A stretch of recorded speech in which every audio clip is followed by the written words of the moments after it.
Aegon's got a bug. Act 7.1 has got a bug. AQ has a bug. And getting the Cavalier Objective this month isn't as straightforward as you might think. And after the break, unicorns are real. And boy, are they hot. More on that story later.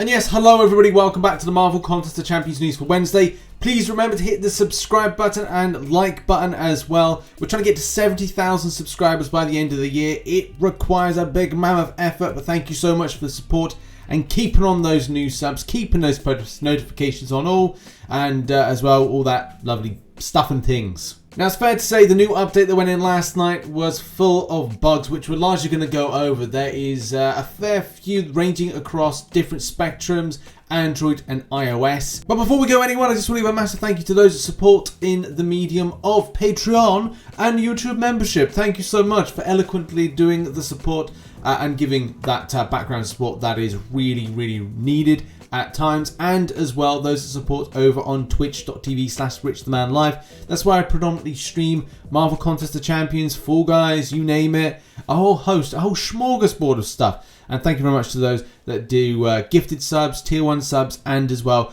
Prime Gaming. If you've got Amazon Prime, you can give a free Twitch sub. Links in the description down below. And let's do the news thing, kicking off with an arcade themed motion comic. So if you haven't seen this, go to the link in the description. It showcases Jubilee and Strife in a very arcade fashion. I love this, and it's given me serious nostalgia when I first played. I think an arcade machine was the first thing I ever played.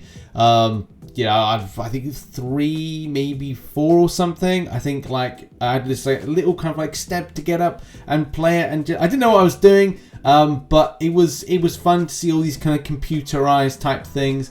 But yeah, I think it was Street Fighter or Street Fighter 2 when the first one. So this is serious nostalgia vibes for me. I love this, and well done to Kabam for doing an event themed around arcade games. They've even got a Karina there being old sassy, and I would like that to be an arena background character, because I know we had the Collector right in the very beginning, so it would be cool to see somebody back on the throne. And yeah, it just feels only right that it would be Karina in the background watching as champions fight off. Next up, and let's tackle a lot of the issues. So we're going to break all these down into micro bits of news, but they're all applicable to stuff that since the update have gone awry. There's also going to be a bit of good news in this, not just like things are bad. But look, Japanese, Italian, various different languages. If you have a problem with how the languages are displayed for descriptions and stuff like that and communications, then do let Kabam know. They'll quite happily change those things. And on the forums, I know somebody has mentioned about the way that some of the Japanese stuff is missing, especially from like the signature ability and even like description abilities and stuff like that. You can see there's big gaps, so it's just MSID. So that's kind of annoying, but I guess it's something work in progress for Kabam. There's also somebody saying about the Italian versions as well, and it's definitely something that Kabam need to look into. So if you've got a problem with your respective language, not having the full coverage of some things like descriptions, which is important for you to read and understand and prepare, and especially for nodes as well, then do let Kabam know, do a support ticket, or go and put something in the thread in the link in the description. Next up, and let's talk about good news. Well, good news for those that are summon a sigil. But look, if you're about to go, oh, people summon a sigil get such an advantage over players. They've got this golden circle for 150,000 gold. That's a huge amount of gold, isn't it? Yes, massive amounts of gold. Since it's a gifting event, I'm still stocking. I could do incursions and gather a lot more if I so chose.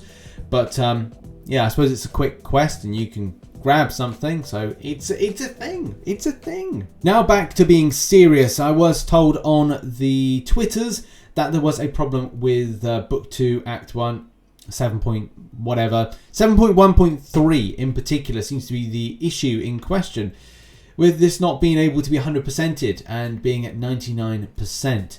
It is surprising when these little bugs happen. You might be going, okay, well, they need to 100% it. Not necessarily. Especially when this comes into play. Look at that. That's not good. That's a weird thing. That's something we don't want to see.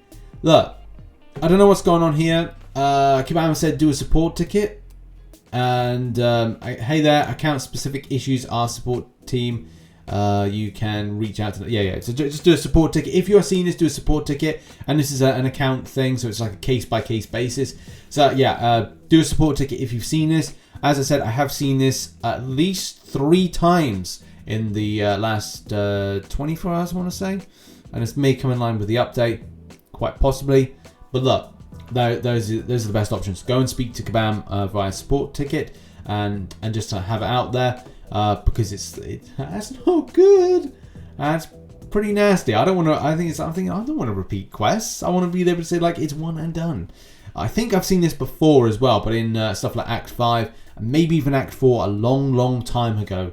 Next up, let's talk about this undo button fiasco. Now, I think this is specifically on Google devices or kind of Android devices, in the fact that you're kind of trying to undo stuff, and there's problems. There's problems with the way that stuff functions.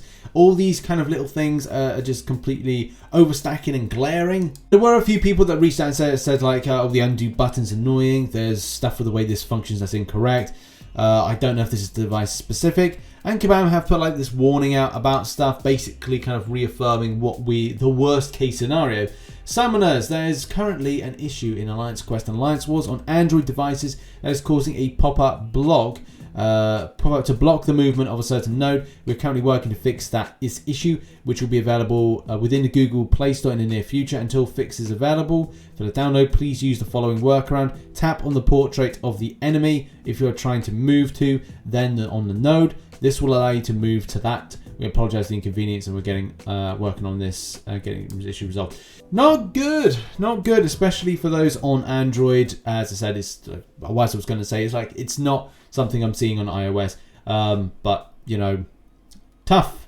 Needs to be sorted soon though. And now on to our major story, which is Aegon is broken. Now, first of all, looking at this, it seems that there was a visual bug when it comes to Aegon, but there is something a bit more, which we'll go on to in a minute. And just going to give you a quick idea. It's the stacking Furies, which is a really essential component for your damage ramp up with the champion. In any case, block proficiency down, heavy enhanced, tenacity enhanced. It's annoying.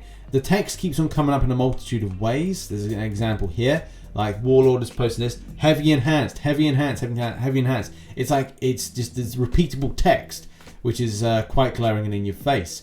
It's also very frustrating because this week I was planning, I think it was Thursday or Friday, planning to do my next Abyss of Legends path, which is frustrating if the champion isn't working as intended, because it does delay that, and it's something that I need to find out from Kabam what they're doing, because it means that I'll just do Cavalier and the an Uncollected, and then spam a load more arena grind for units, and then I'll have to delay it to the end part of the month, which I didn't want to do. I wanted to get like a good chunk of it done, so that then I can then get the entirety 100% of this month.